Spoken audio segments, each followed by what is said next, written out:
Hello, friends. How are you all? I hope you all are doing good and well. So, welcome to my again in the YouTube channel, Economic Savvy. And today we are moving ahead with the next topic over here that's called as oligopoly. In the very last lecture, I have completed with perfect competition, and the second one is monopoly. अगर अभी तक videos नहीं देखा है तो पहले जाइए झट से उन वीडियोस को देख लीजिए, वो समझ में आ जाए तो यहाँ पे आ जाइए मेरे तीसरे मार्केट पे। और तीसरे मार्केट का नाम क्या है, हमने कह दिया ओलिगोपोली। तो अब जब ये वर्ड हम स्टडी करते हैं oligopoly, let's try to understand what does it mean. जब ये मोनोपोली जैसा, ये मोनोपोली ये वर्ड कैसा था, मोनो मीन सिंगल, पोली बंदे सेलर। वैसे ही जब यहाँ पे हम ओलिगोपोली स्टडी करते हैं तो वहां पे क्या हो जाता है, ओलिगो मीन्स फ्यू, पोली मीन्स सेलर। मतलब सर आप ऐसा तो नहीं कहना चाहते कि एक ऐसा मार्केट जिस मार्केट में बेचने वाले खरीदने वाले, एक सेकेंड सर, बेचने खरीदने वालों की बात मत करो, सेलर्स की बात करो। मैं बोला हाँ बात सही है, तो सेलर्स जो है वो कम अवेलेबल होंगे, फ्यू।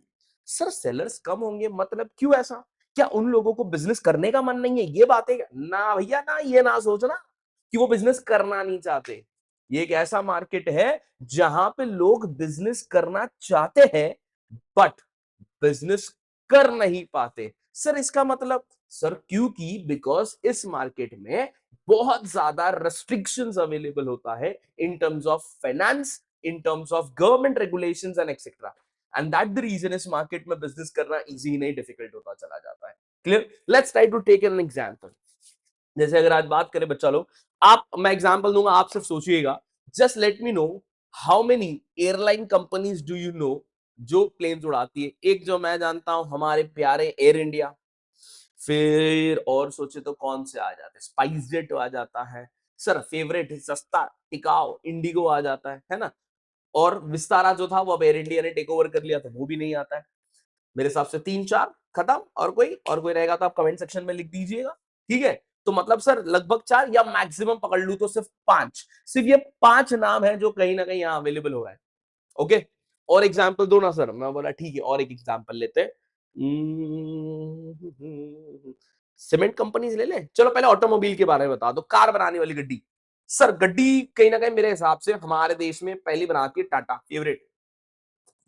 दूसरी मारुति सुजुकी, उसमें मारुति इंडिया का, सुजुकी जापान का, तो आधा ही हुआ। महिंद्रा पकड़ लो, that is 2.5 if I am not wrong. तो मतलब again the sellers are few. फिर मैंने क्या बोल दिया, सीमेंट इंडस्ट्रीज। सीमेंट में कौन कौन है, अल्ट्राटेक, अंबुजा, ये दीवार टूटती का है नहीं, याद होगा तो एडवर्टीजमेंट। तो अंबुजा, अल्ट्राटेक, और कौन होता है, एक दो और एक आध होगी कंपनी, एक्सेट्रा, दैट्स इट। और सामने आपके सामने आपको टेलीकॉम इंडस्ट्रीज का एग्जांपल दिया हुआ है, वोडाफोन, एयरटेल, जियो, बीएसएनएल अगेन लिमिटेड एरियाज में अवेलेबल है। और इसी तरीके से ये मार्केट को हमने क्या बोल दिया, इस मार्केट को हमने बोल दिया the market where there are very few sellers available, isn't it? And this market is called as oligopoly market. Once again sir, what is oligo? Oligo means few, poly means seller, और ये दोनों word को जोड़ के हम क्या बनाते, oligopoly market बना। Clear? So oligopoly market is a market where there are few sellers and large number of buyers buying and selling homogeneous, मतलब सेम या इधर डिफरेंशिएटेड प्रोडक्ट। सर सेम का एग्जांपल अगर दे दूं तो सामने ही आपके लिखा हुआ है कि नहीं sir, mobile service providers. Oil industry की बात करें तो हमारे यहाँ पेट्रोल बेचने वाली कौन कौन है, Hindustan petroleum, Bharat petroleum, Indian oil, इसके अलावा तो कोई नहीं। तो मतलब ये सारी हो गई, तो मतलब ये सारे कौन बन गए, हमारे ओलिगोपोली सेलर्स। ठीक है, क्लियर है दोस्तों? तो यहाँ पे हम कुछ फीचर्स यहाँ पे पढ़ने वाले हैं। बहुत सिंपल, बहुत छोटा सा आंसर है, 6 फीचर है। सबसे पहला, few sellers and many buyers, ये तो शायद मैंने आपको बता ही दिया है। ये आप एग्जांपल्स देख सकते हो, ओए होए होए होए होए, और खतरनाक सर इतने सारे ऑप्शंस है ना, बट फ्यू है ये एक्चुअली, कहीं ना कहीं हम मोनोपोलिस्टिक में कंसीडर कर लेंगे। तो देखो क्या लिखा हुआ है, there are many buyers and few sellers, लगभग 5 से 6, मैंने हर एक एग्जांपल में आपको गिना दिया है कि भैया 5 या 6 ही अपने पास सेलर्स अवेलेबल है। ठीक है, पॉइंट नंबर 2, इंटरडिपेंडेंस, मतलब क्या भैया, हम यहाँ कट्टर दुश्मन है एक दूसरे के।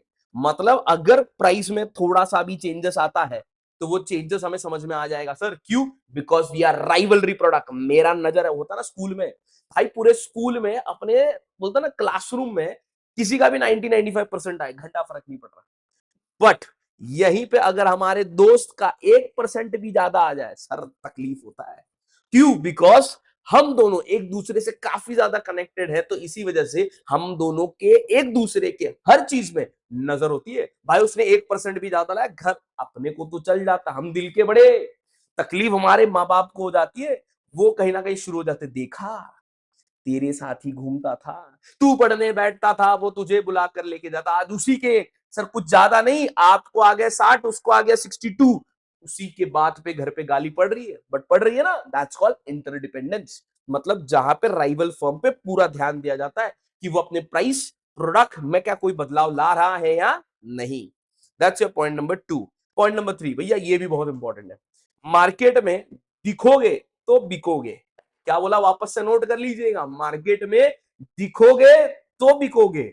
तो दिखना जरूरी है, और दिखने के लिए लोगों के कानों तक आपका ब्रांड, आपका प्रोडक्ट पहुंचना जरूरी है। तो उसके लिए आप क्या करोगे, जबरदस्त एडवर्टीजमेंट, भाई हर जगह में बोर्ड लगा देंगे, बस स्टॉप पे लगा देंगे, रेलवे के ट्रेन में लगा देंगे, हर जगह पे कहीं भी जाओ भाई दिख रहा है, बैनर बैनर बैनर, अरे ये ब्रांड ये ब्रांड, अरे भाई साहब जैसे ये दिखना शुरू हो जाता है, हमारे दिमाग में क्लियर हो जाता है, ये प्रोडक्ट भाई ब्रांड ने खरीद ले, मैंने इसके बहुत एडवर्टीजमेंट देखे। तो इस तरीके से हम इधर अट्रैक्टिव या इधर एग्रेसिव, क्या बोला मैंने, इधर अट्रैक्टिव या इधर एग्रेसिव एडवर्टीजमेंट करते हैं और अपने प्रोडक्ट को कोशिश करते हैं किसी भी तरीके से मार्केट में चला सके, दैट्स कॉल्ड एडवर्टीजमेंट।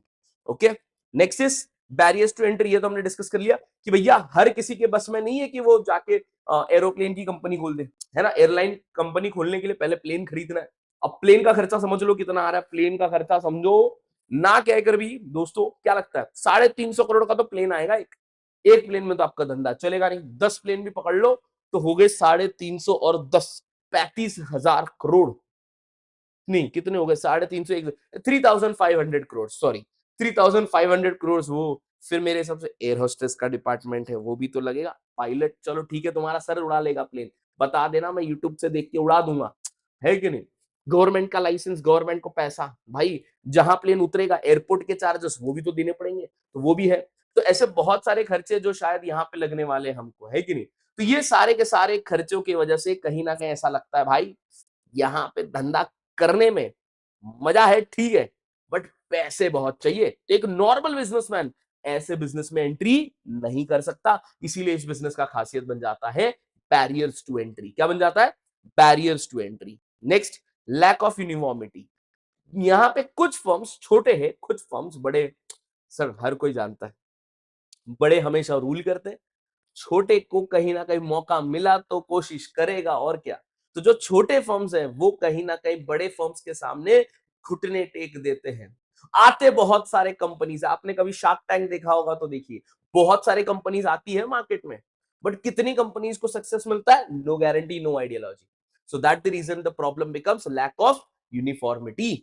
यूनिफॉर्मिटी मतलब फर्म्स यूनिफॉर्म नहीं है, कुछ फर्म्स छोटे हैं तो कुछ फर्म्स बड़े हैं। And the last is uncertainty. अब अनसर्टेनिटी का मतलब क्या भैया, किसी की कोई गारंटी नहीं है इस मार्केट में, कब कौन किसके साथ हाथ मिला दे तुम्हें समझ में नहीं आएगा, कब दुश्मन दोस्त बन जाएगा किसी और का मालूम नहीं पड़ेगा, तुम्हारा दोस्त दुश्मन बन जाएगा जैसी कोई कहीं ना कहीं सर पार्टी बदलेगा, याद रखो सत्ता गिर जाता है हमारे देश में। कहने को इशारा, समझने वाले को इशारा कॉफी है। तो कहीं ना कहीं उसी तरीके से यहाँ मार्केट बड़ा अनसर्टेन है, you never know what might happen, who might join hand with any other people, and that's the reason these are the only 6 points that you are doing over here।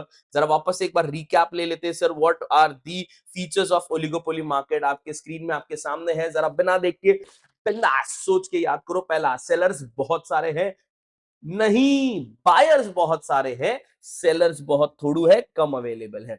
Sir interdependent मतलब एक दूसरे के ऊपर हम dependent है, advertising करना पड़ेगा तब भी जाके प्रोडक्ट चलेगा। बैरियर्स टू एंट्री, आने के लिए रोक टोक कर रहे हैं सर, गवर्नमेंट लाइसेंस, पेटेंट, खर्चा, पैसा, ये वो बहुत पैसा चाहिए बिजनेस करने के लिए, मैं तो बोला ना बाबा मैं नहीं कर सकता। Next is barriers to entry, हाँ हो गया। फिर क्या, लैक ऑफ यूनिफॉर्मिटी, मतलब सारे बिजनेस सेम नहीं है, कुछ बिजनेस छोटे हैं तो कुछ बिजनेस मोटे हैं, दैट इज बड़े हैं। अनसर्टेनिटी, पता नहीं भरोसा नहीं कौन कब किसके साथ हाथ मिला दे, तो इस मार्केट का कोई भी गारंटी नहीं है, anybody can join hands with anybody. और इसी के साथ ओलिगोपोली मार्केट खत्म होता है। बहुत छोटा सा है, 4 मार्क के लिए एग्जाम में पूछा जाता है, features of oligopoly market, only for 4 marks. तो till then see you soon, मिलते हैं नेक्स्ट वीडियो पे जहां पे मैं इस चैप्टर का लास्ट मार्केट कंप्लीट कर रहा रहूंगा, that is named as monopolistic competition. दोस्तों रिक्वेस्ट है अपने दोस्तों के साथ ये वीडियो शेयर करिए, उन तक हमारा नॉलेज पहुंचाइए और प्लीज कमेंट करके बताइए अगर कोई भी चेंजेस रिक्वायर्ड आपको लगता है मुझे करने की जरूरत है। I will love to get to know and make those changes for my further videos. Till then, see you soon. Take care. Thank you very much.